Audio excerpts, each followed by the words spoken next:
Residents hospitalized due to prolonged power outage in Manchester.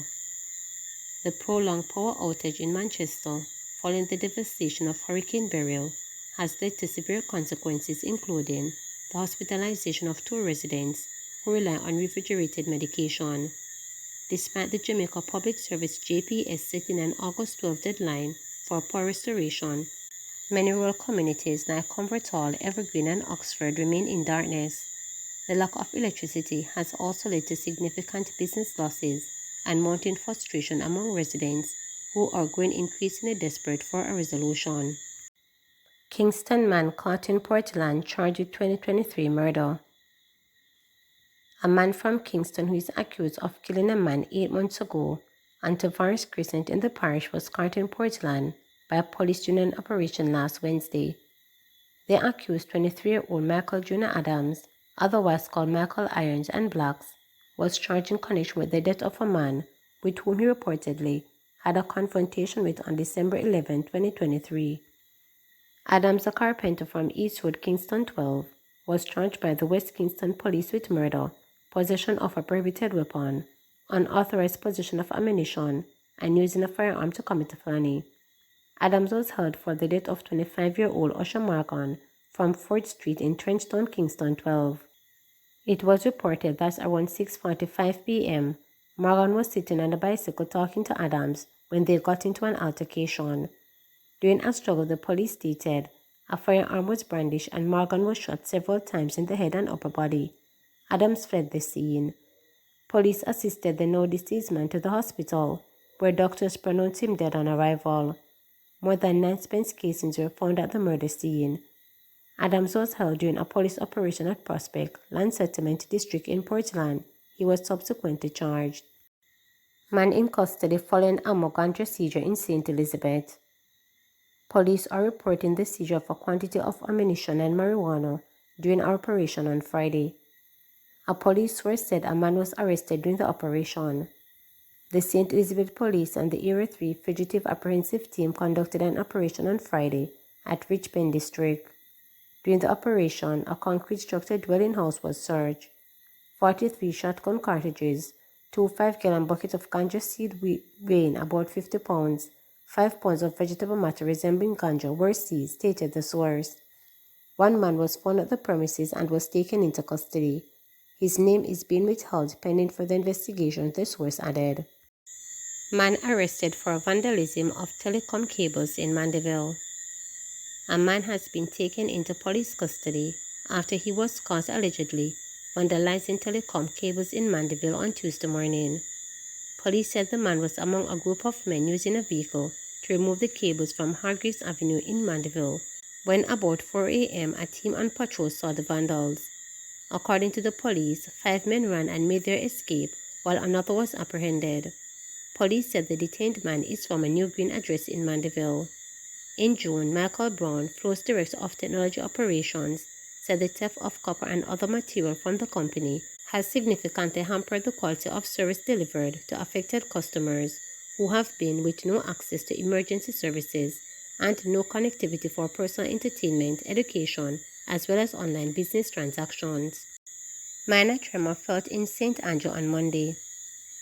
Jamaica was rocked by an estimated 4.3 magnitude earthquake on Monday.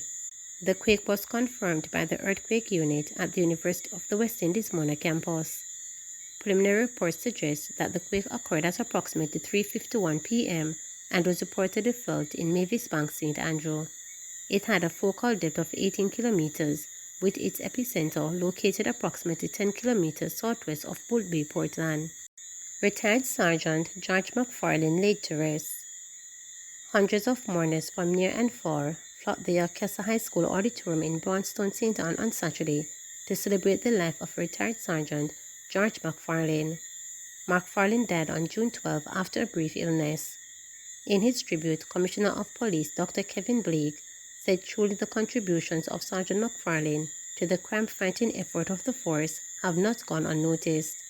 As we mourn his passing, let us pledge to continue with our mandate to serve, protect, and reassure as we make our beloved island more safe and secure for all. McFarland retired from the Jamaica Constabulary Force on July 1, 2021, after more than 30 years of service, most of which was in training members to become force motorcyclists. His remains were interred in his hometown of Retreat in the parish.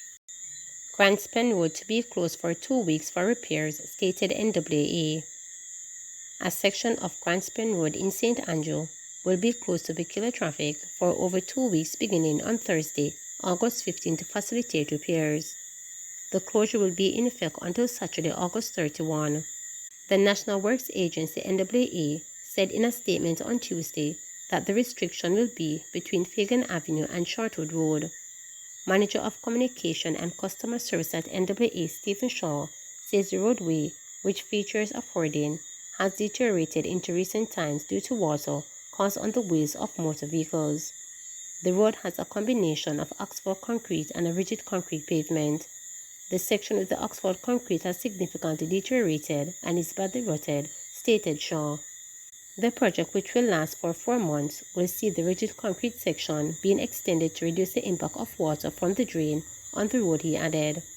Shaw stated that repairs valued at $18.1 million will also include the construction of curb and channel, sidewalks, and approximately 600 square meters of mixed patching. Motorists are being advised that they should not attempt to use the area during the period of closure. The NAA went on to recommend that motorists should use alternative routes to access their destination. These include Shortwood Road, Charlton Road, and Charlton Avenue. We will be watching you. With inmates behind prison bars still masterminding murders and influencing criminal activity via cellular phones, Security Minister Dr. Horace Strong says the government will be adding surveillance cameras to the arsenal of tools for police in correctional facilities. We have just concluded a contract to introduce a camera system, a more extensive system, in correctional facilities and build out the intelligence service within there, he told reporters on Monday during an emergency press briefing at Jamaica House. The briefing followed a meeting of the National Security Council, which discussed, among other things, the slaughter of 8 Jamaicans at Cherry Tree Lane, Clarendon, on Sunday and the injuring of 9 others, in which law enforcers say was an act of reprisal for another killing in the parish. According to the police, players from multiple gangs including persons overseas and those behind bars played a role in what has been described as an act of terror which left a 7-year-old among the fatalities and a 1-year-old and 8-month-old baby among the injured. Speaking to reporters on Monday, Dr. Chang said the build-out of the surveillance infrastructure in the prisons will increase the gains made under the Corrections Amendment Act 2021, which was passed to entail tighter control of prohibited articles, such as electronic devices being transported in and out of correctional facilities. According to data obtained from the Court Administration Division, between January 2021 and March 2024, 10 people have been charged and prosecuted, with 6 pleading guilty. The work is proceeding. We have a new Director of Corrections, who has extensive experience in the security area, and we are working with the entire correctional service to strengthen our intelligence product for the area as well as apply the law as required, he stated. According to information contained on the website of the National Security Ministry, bidding documents were in July 2023 issued for entities for the supply, installation, commissioning and maintenance of CCTV surveillance system at the Horizon Adult Remand Correctional Facility under the Ministry Security Strengthening Program SSP. Bidding documents were also issued in March of this year for the installation of fiber optic cables for the Jamaica Constabulary Force and the Department of Correctional Services high priority sites and the Minister of National Security agencies under the Security Strengthening Project. According to the Ministry's website, the Security Strengthening Project is currently involved in deploying fiber optic cables and accessories across Kingston, St. Andrews, St. Catherine, and Clarendon. It said the primary goal of the project is to establish a robust fiber optic infrastructure, facilitating essential connectivity for applications focused on improving the conviction rate of the murders in Jamaica. To achieve this objective, the project has defined specific goals, including reducing the overall murder rate, enhancing the success rate of police investigations into murders, and providing training for police officers in utilizing technology for crime prevention, it further stated. The increase in use of telecommunication devices by inmates to maintain contact with criminal networks outside the confines of correctional institutions has seen incarcerated criminals, some of whom are reputed gang leaders, influencing criminal gangs and ordering killings from behind bars. Remember to subscribe, like, share, and click the notification bell for daily updates.